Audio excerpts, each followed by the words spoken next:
So where did pirates go when they weren't out to sea? Today, let's look at some of the famous pirate havens on History of Pirates.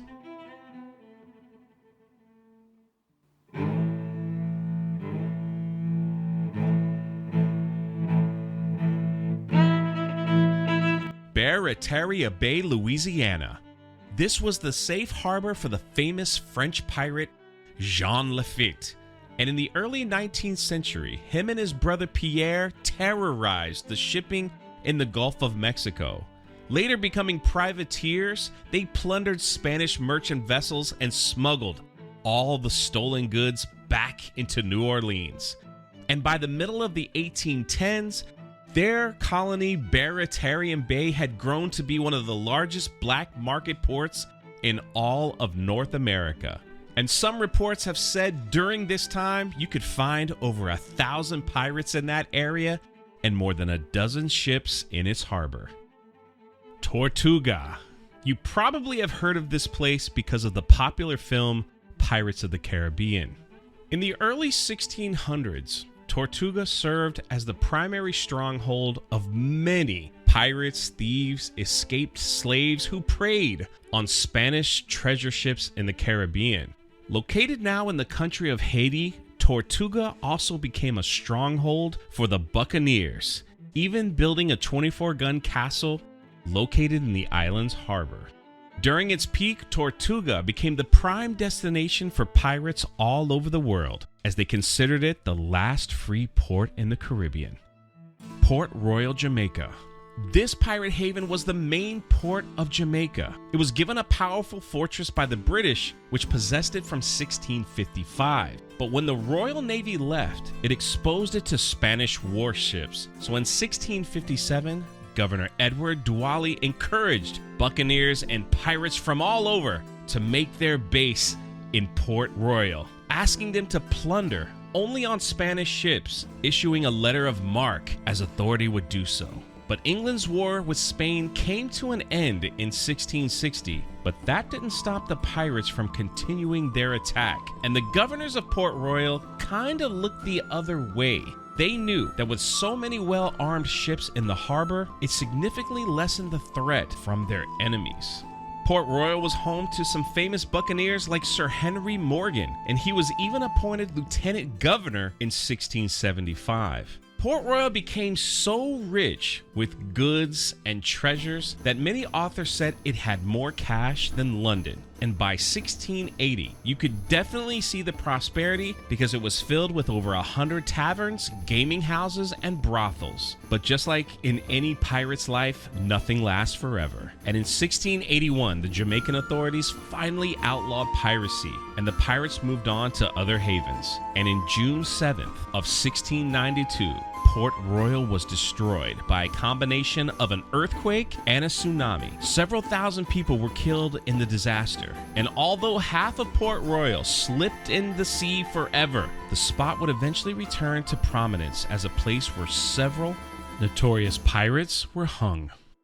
St. Mary's Island. Beginning in the late 17th century, many well-armed cutthroats used the African island of Madagascar as a base of operations for raids on European and Asian shipping. And according to pirate legend, these band of pirates even set up a utopia colony called Libertalia. But the colony was never found, and many people think it was a myth or it was just completely wiped off the map. But Madagascar was home to several other pirate strongholds, most famously St. Mary's Island on the north coast.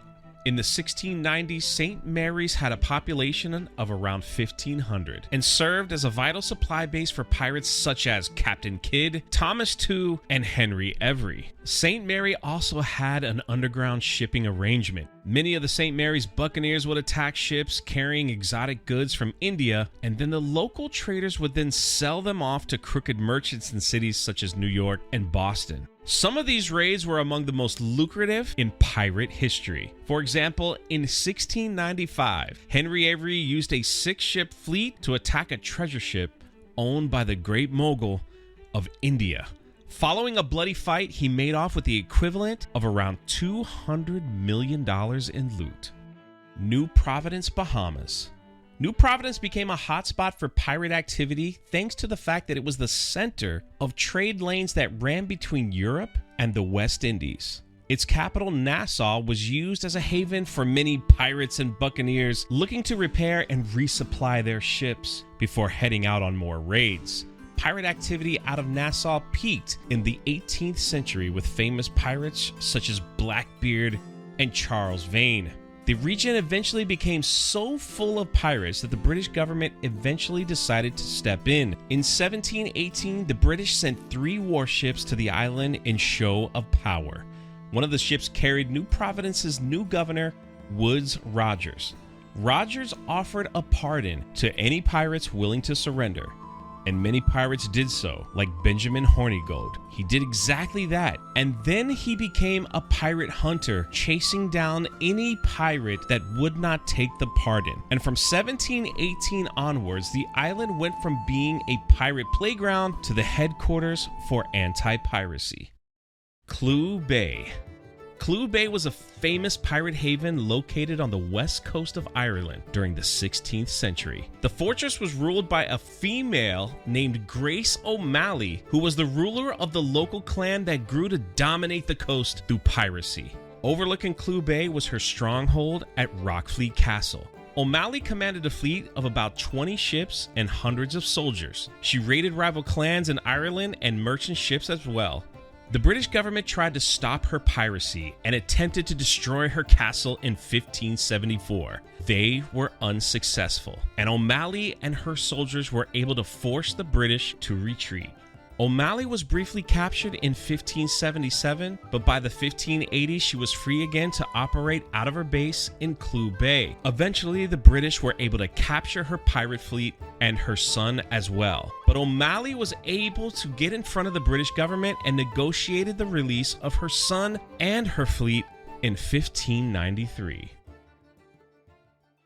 Thanks for watching. Which pirate haven did we leave out, and which one would you like to learn more about? And do us a favor, hit the like button and leave a comment. It really helps out the channel. And check out everything in the description. You might find something there you like. Also, if you become a member, you will have exclusive access to our podcast. This is History of Pirates.